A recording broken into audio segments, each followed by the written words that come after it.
Exposition à Barème du 14 juillet au 31 août 2012. Horaire d'ouverture, 10h à 13h, 15h à 19h. Tous les jours entrée 3 € adultes gratuits pour les enfants du moins de 12 ans. Fossiles régionaux du Barmien. Sur les pas de Louis Morel, itinéraire d'un chasseur de pierres. Bonjour à tous, monsieur le député, monsieur le conseiller général maire de Grain, messieurs, mesdames les maires, mesdames, messieurs les élus, du Québeau, mesdames, messieurs, bonjour à tous, chers amis. Il est des hommes qui ne laissent pas indifférents. Louis Morel était de cela. Né il y a presque 100 ans, le 25/12/1912, il s'intéressa dès son plus jeune âge aux fossiles, et tout naturellement à ceux du Barémien, qui furent son quotidien, sa vie durant. Il engrangea moult et moult espèces, concrétions et minéraux, qui sont encore visibles dans la salle d'expo de la mairie de Barème, salle qui porte d'ailleurs son nom. Sa collection dans son intégralité fut léguée à notre commune par sa femme Marthe, sa complice de tout. Sa notoriété dans le monde de la paléontologie, bien qu'amateur autodidacte, lui valut la reconnaissance de ses pairs. En 1964, Gérard Thomel lui dédia une sous-espèce du genre Acryoceras morelli. Sa vie durant, il prospecta, fouilla sur son territoire de prédilection, le Barémien. Jamais avare d'une visite de son petit musée, faisant toujours partager sa passion sans limite, avec ses mots à lui, à la fois croustillants et provocateurs, savoureux et poétiques.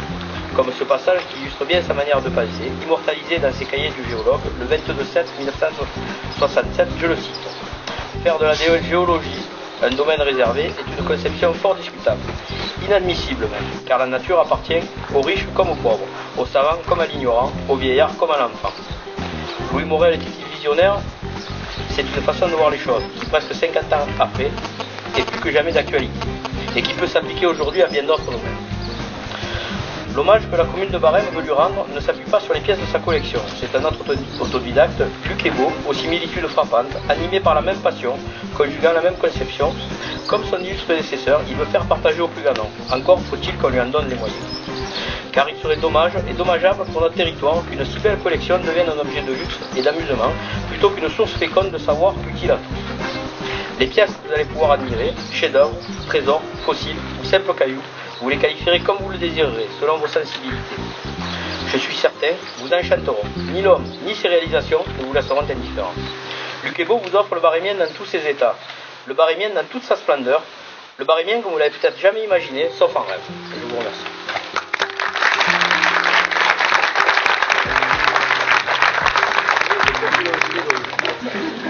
Mesdames, Messieurs, c'est un peu par hasard que Monsieur le maire de Barème a découvert ma collection. Il en avait certes entendu parler, du collectionneur également il avait entendu parler. Mais il ignorait que j'avais proposé d'en faire don à la collectivité.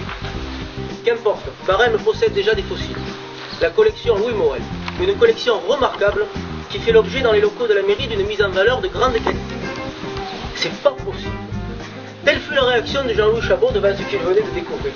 Une réaction franche et spontanée, vous le connaissez, faite d'incompréhension et de colère. Une réaction qui résume à elle seule cette méconnaissance profonde des locaux à l'égard du patrimoine paléontologique local.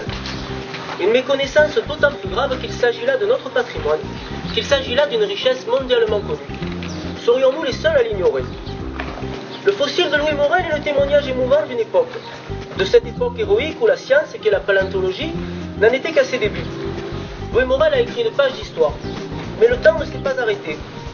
Et l'évolution des techniques de dégagement permet aujourd'hui une mise en valeur époustouflante d'une richesse naturelle qui s'expose dans les plus grands musées du monde.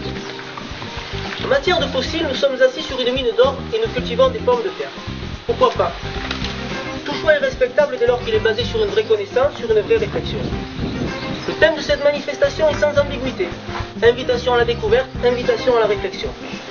Je souhaite que le long cheminement qui du caillou au fossile est le fil conducteur de cette exposition permette une meilleure connaissance du patrimoine paléontologique et par là même un vrai questionnement sur les notions de sa protection et de sa mise en valeur. Le sujet est vaste, complexe et ne saurait être traité dans un simple discours. Alors ai-je choisi de vous interpréter d'une manière un peu brutale et inévitablement simpliste sur des notions fondamentales. À la question, peut-on protéger des espèces disparues comme l'on protège des espèces vivantes, c'est-à-dire en réduisant l'intervention humaine à la simple observation des phénomènes naturels? La réponse est non.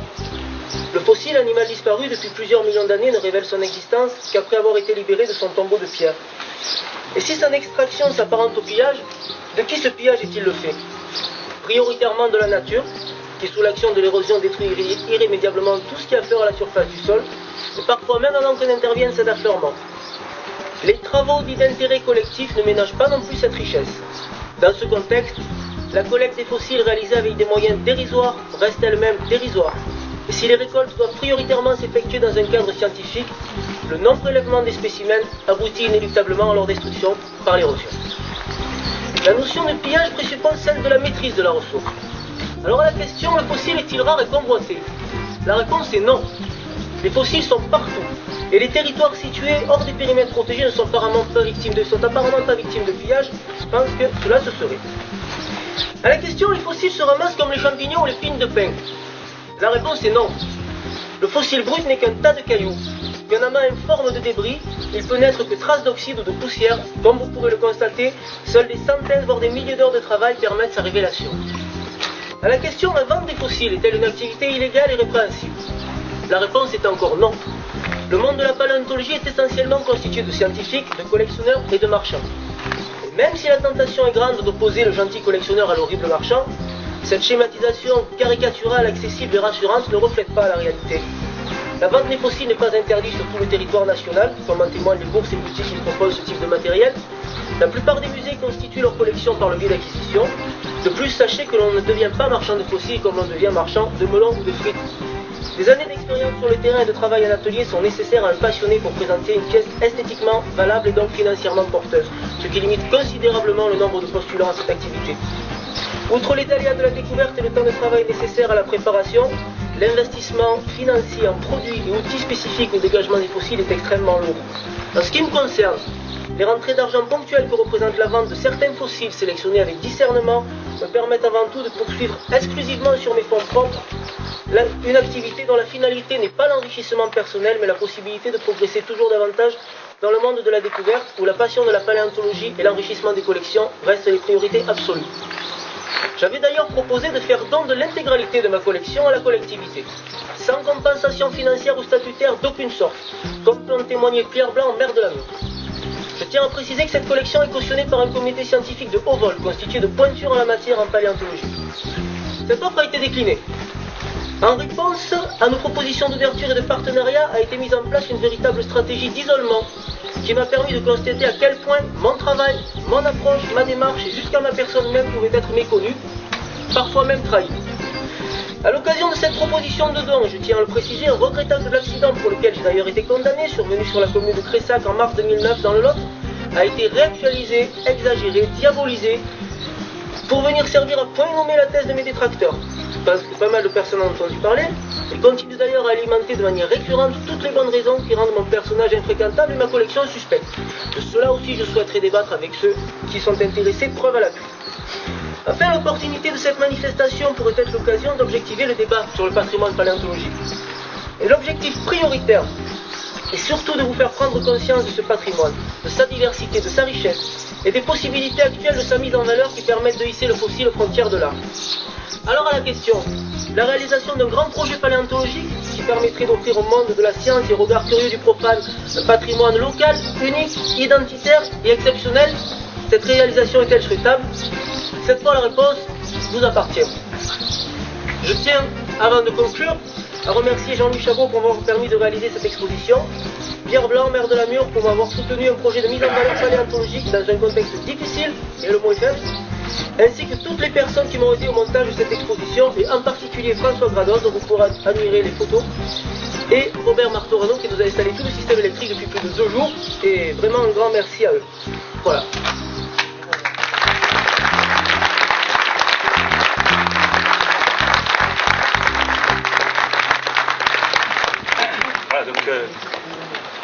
Monsieur le maire de Barème, Mesdames, Messieurs les élus des communes avoisinantes, de Barème et du canton de Saint-André essentiellement, Monsieur le député, maire de Castellane, Mesdames, Messieurs, je vous prie d'excuser Monsieur Jean-Louis Bianco, président du Conseil général, qui ne peut être parmi nous et qui m'a demandé de le représenter aujourd'hui à l'occasion du vernissage de cette exposition. Depuis que je suis maire de Clumant, j'ai appris et pris beaucoup de plaisir à mieux connaître ce formidable patrimoine qui nous entoure, qui nous rappelle sans cesse l'histoire fort ancienne de ce qu'était autrefois ce territoire, notre territoire, je veux bien entendu parler du patrimoine géologique.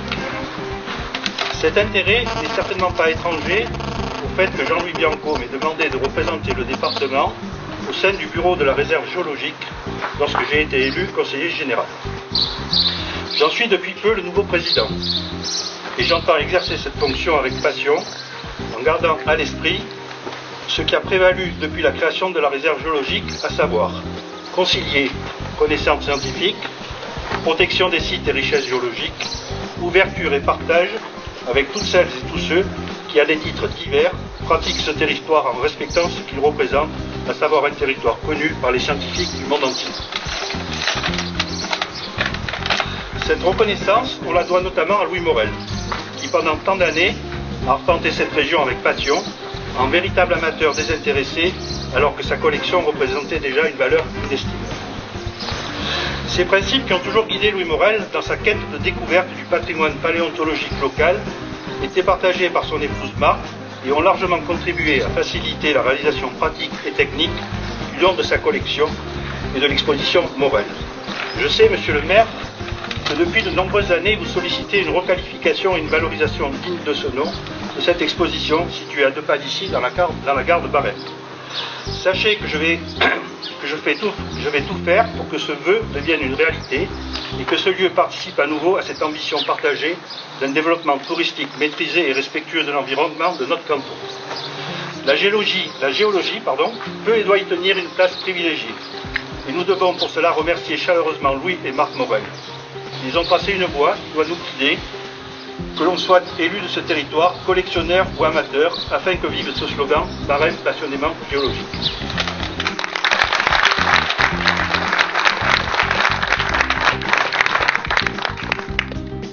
Oui, ben écoutez, je n'ai pas préparé de discours, monsieur le conseiller général, monsieur le maire.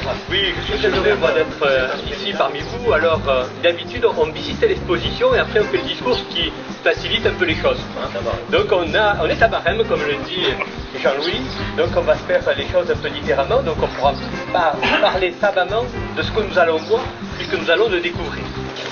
Donc Luc Ebot a bien entendu une richesse chez lui et j'ai pu moi aussi la découvrir puisque à la Mure Argence il me l'a présenté et c'est vrai qu'il a envahi toutes les pièces de sa grande propriété de pierre, plus ou moins traitées, mais quelque chose de formidable. Donc ce soir nous sommes là pour cette exposition sur le Barémien qui est certainement pas suffisamment connu. Parce qu'aujourd'hui, le souci aussi d'une municipalité, c'est de mettre en exergue aussi, à la fois pour la population, mais aussi pour les touristes, ce qui est particulier sur son territoire.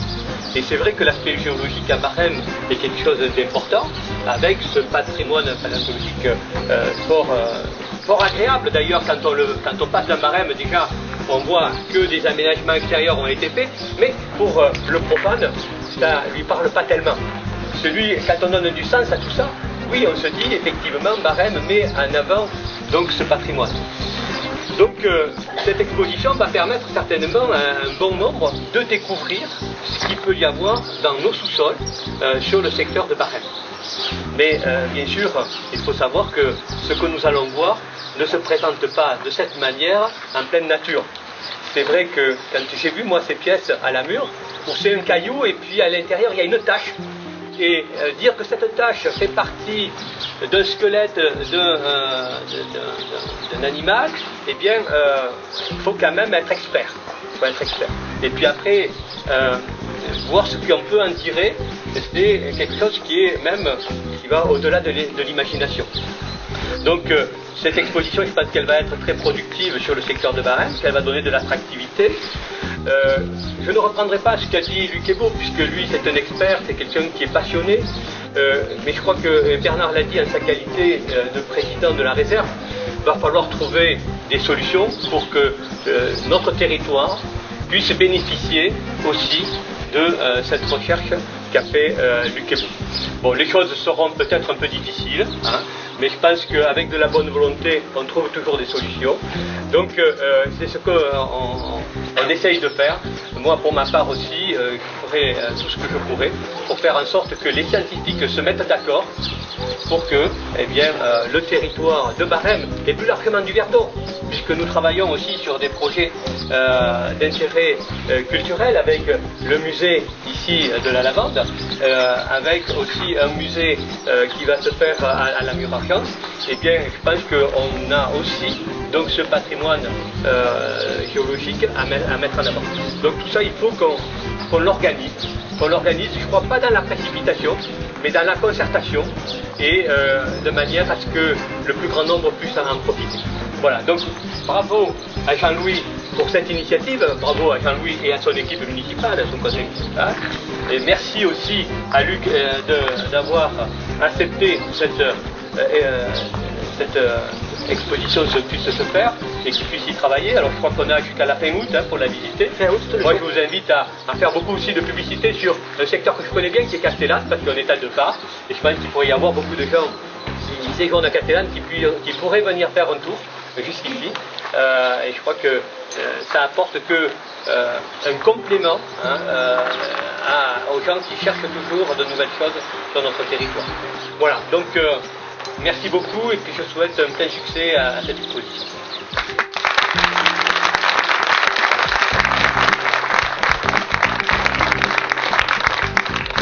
Je vous invite donc maintenant à découvrir la dite exposition.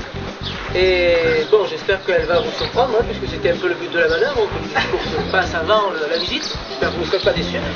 Et je suis ouvert à toutes les questions concernant ce que vous allez voir, comprendre ou pas comprendre. Donc,